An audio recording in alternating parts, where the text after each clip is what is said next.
What's up, guys? Well, one haraka motion mud bembeng harfa kan lam dunyani aka music de riwa aka mi sapse de niele aka the god of Soninka YouTuber. Bon, aujourd'hui on va chroniquer le Sony Rap, tu vois non, depuis de ses débuts jusqu'à la fin. Bon, bien vrai que vidéo nyani, tu vois, orientation sous kono, bon, étape nous dangeni ya, tu vois, bien vrai que on est youtubeur, on est chroniqueur, on est blogueur, si vous voulez, tu vois, non. Mais on entend surtout le game, that's impossible, tu vois, non. Donc, on va juste, on va gagner encore, donc, mettez-le en commentaire, bien sûr, tu vois, non, parce que, Adam Remy n'entend surtout quoi, that's impossible, comme français, comme anglais, donc, c'est ça. Aujourd'hui, on va parler de Sony Rap, parce que c'est important aussi d'en parler, tu vois. Pour la nouvelle génération qui est là. Vous voyez là, je suis un petit enfant. I am a children. Tu vois, je suis un petit. Moi, je n'ai que 20 ans, le 15 mars 2000. Je n'ai que 21 ans, tu vois, je suis un enfant. Mais le zone du rap, depuis que j'avais 8 ans, tu vois, non. J'avais 8 ans, parce que depuis 2008, tu vois, non. Donc, j'étais dans le game.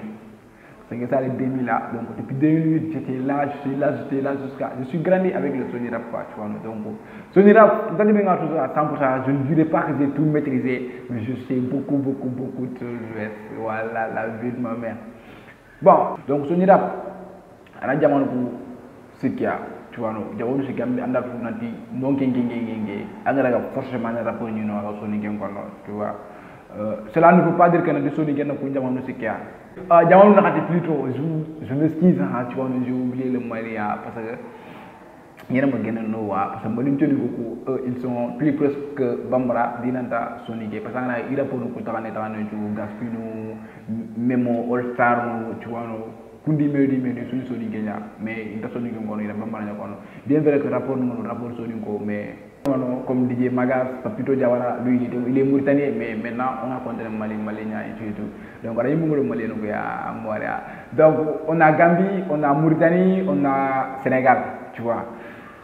Donc Rapsoli qui carrière mais Jopa, il faut oser le dire, on a Jopa Mauritania, tu vois. Carrière officiellement, Rapsoli qui carrière officielle, tu vois, on a Jopa. À la Jopa Mauritania. Quand je vous dis que Rapsoli qui carrière Jopa Mauritania, parce que la carrière Jopa Mauritania. Quand je vous dis qu'il y a une carrière Mauritania, ça veut dire que l'ampleur qui tu vois, on a une histoire de Tchana. Donc, à la Kita Mauritania, grâce à Rimsoli, ça il faut oser le dire. Au coup, on a un rap de Ringana. Rapport nous avons un rap, on a un rap de Ringana.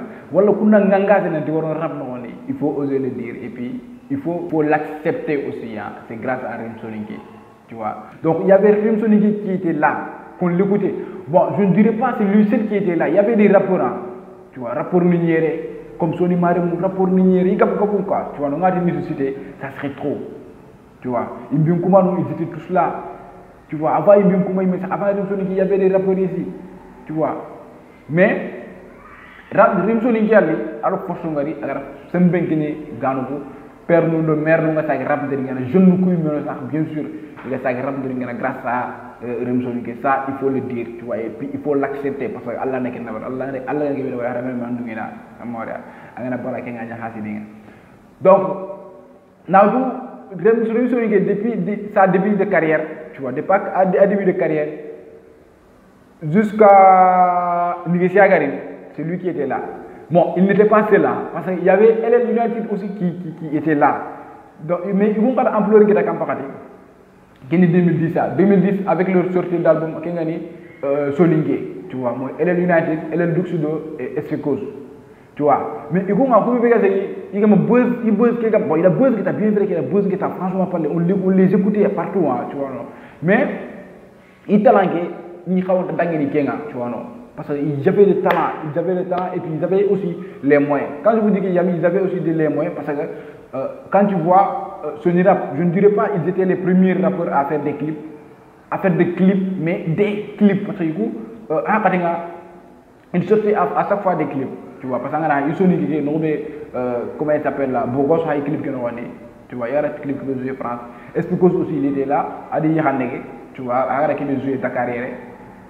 aitini ndanko ili mate khakantro ndangari mate mukantro khakantro na mpanke tu vois non c'était donc ça c'est cool donc c'est ça donc c'est la raison pour laquelle eux ils avaient au moins les moyens parce qu'ils travaillaient ils sont en France et puis tout mais ils bossent que vous pouvez gagner agama nya à 100% parce que alors, ils sont là-bas en France parce que Hogabe manqué une carrière que vous pouvez manquer qu'elle ne nous concerne vous pouvez manquer qu'elle ne manque quand on dit 40 ou on dit halay ils ne les voyaient pas quoi tu vois on dit voilà donc Rimsonic c'est lui qui était là c'est lui qui partait au concert tu vois qui me Rimsonic 200 000 dans déplacement tu vois non voilà 100 000 na gindi mu dans le Sénégal non il faut mener 200 000 voilà 200 000 comme tu vois non parce qu'on avait tous envie de le voir tu vois c'est lui qui était là ça il faut oser le dire donc elle a dit pour garder le Rimsonic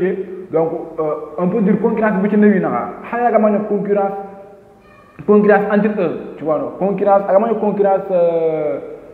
agama concurrence isro yilina il en tant que rappeur entre les deux rappeurs tu vois entre les eux entre Rimsonic alors elle United halagama isro yilu concert isro yiligana agama concurrence isro yilina mais pense no ko wi konno quoi tu vois non ko ngena elle nduk soit ngena elle United ko ngena Rimsonic ngena elle United ko ngena Rimsonic mais bien vrai que je vous l'ai dit bien vrai qu'il y avait aussi des rappeurs comme Gega City Gega City Mbonno ya il y a une question c'était un hit tu vois non c'était hit ñagnu quoi tu vois donc il y avait Gega City il y avait Imbim Kuma comme il y avait Sony Maremo qui est le premier rappeur à faire sortir un album Soningra tu vois mais album qui bon en réalité bon à moi effet ndabat à 100% quoi tu vois non par rapport les artistes qui étaient là comme Elle United comme Rimsonic à Montréal donc c'était ça donc Rimsonic a continué à y taw trône ke kama ak il y a direct à taw trône kama a continué taw trône kama tu vois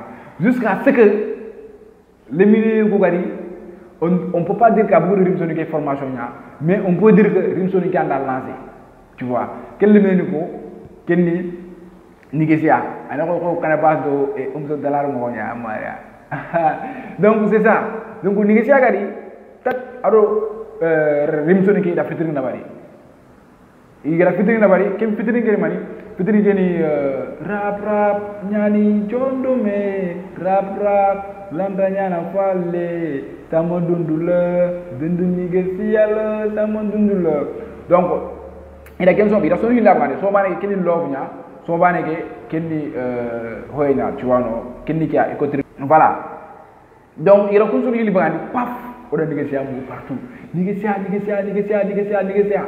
tu vois donc ana ko no Nigeria ko no alors Omzo Soningo parce que c'est à ce moment j'espère qu'il était à tous les je ne sais pas mais en tout cas Omzo Soningo ils étaient très proches parce qu'il a son robani mais Yama donc Yama j'espère que Omzo Soningo est sa couvrier di quand on a après akonta fadi karna yam kwa aro kara ko mintu maga nani ma na artena dunke et tu vois donc c'était ça Nigeria agri Mauritanie ri bakel paf oh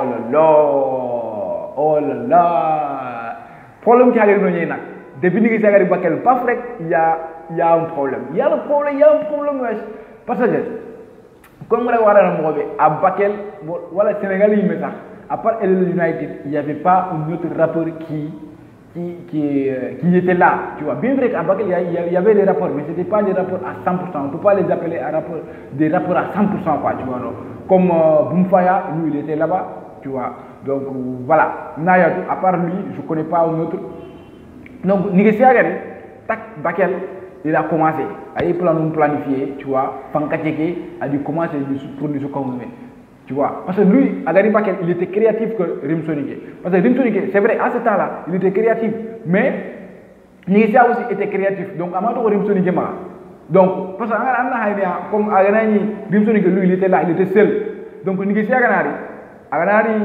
akani Rimsonic place ko ndami antani direct aga Rimsonic songum mais stratégie nya trajectoire nya nga ngod dangi nobe donc quelle trajectoire Nigeria il a su tu vois non avec une trajectoire à toi parce que aga direct bon il est devenu créatif tu vois aga ne direct aga classe le Rimsonic rek donc ça il aura un problème parce que Rimsonic ñam bu may fan donc c'est bien pour nga fan nga da ken classe ne donc anya problème nga mais rim ko ma do to ngi fitting da bari kum fitting ke ya rosurin ka suda mu négocier donc dès que son travail ga so kuna te négocier donc tout le temps productif nous te ani tem lu ñari tin tu vois parce que négocier ani tin ko ma kon tay hora kon tay ah négocier ani tin akhiru zaman ke tu vois donc c'était do pour son na ko ndinga non harandam ba bagay ta ko me kan ke ndinga na parce que en tibi ko non c'était vrai akhiru zaman ke c'était très réel donc so ko ñibire ko ñe kum bakadinya so ko ñibire ko ñe ay gelen ko bire ko ña quoi tu vois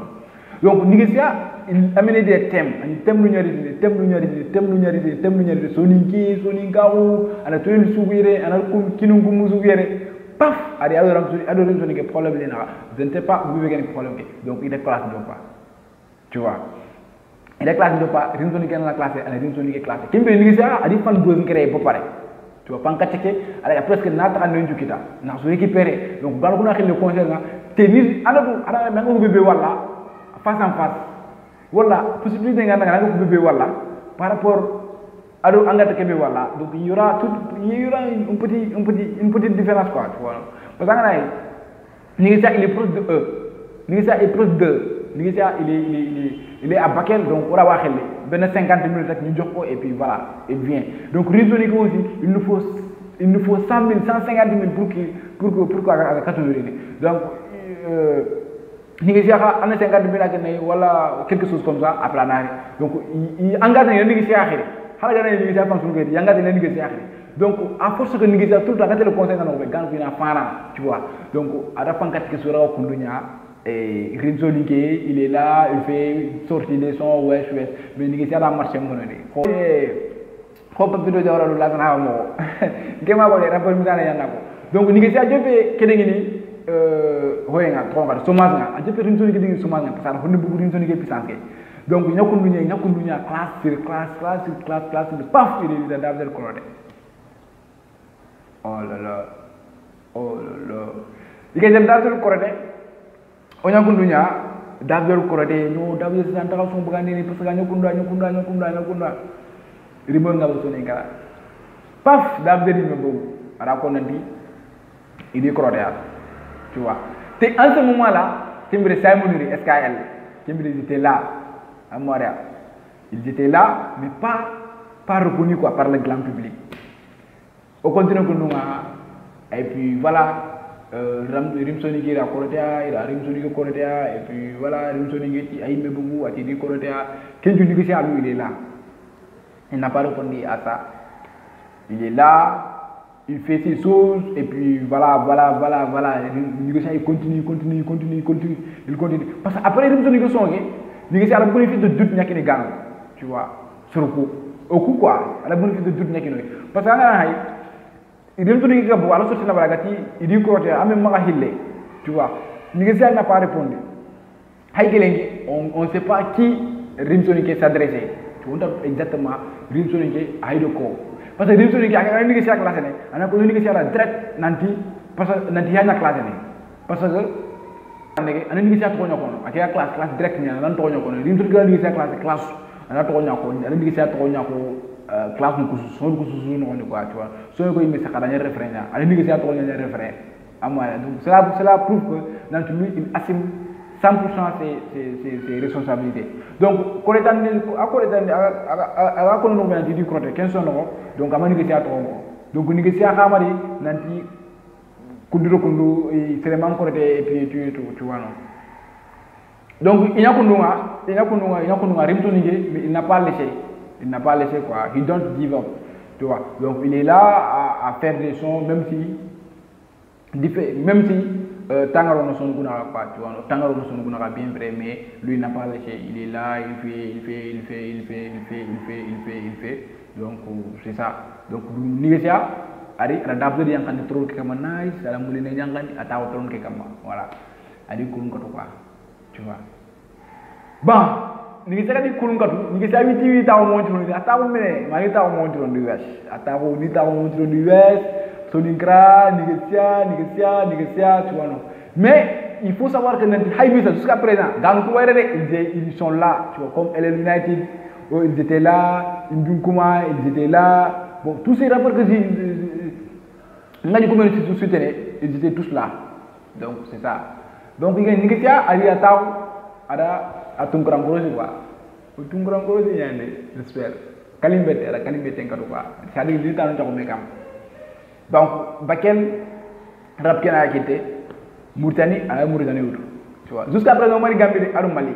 On m'a dit, parce que Mali, nous, voilà, comme on a dit, on va donc, négociation rap qui est rap qui est rap Sénégal, nati Bakel. Donc, c'est ça.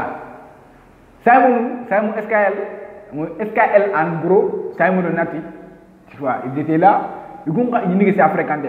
Ça, il n'y a pas. Simon Fanson, que ça soit, Simon Fanson, ils sont un peu qui quoi. Le fait qu'il y a dit, Simon négocié à fréquenter. Mais ça, c'est vrai. Ça, c'est vrai. Et puis, il faut l'accepter ce que Dieu a fait. Il faut prendre le maintenant. Simon négocié à fréquenter.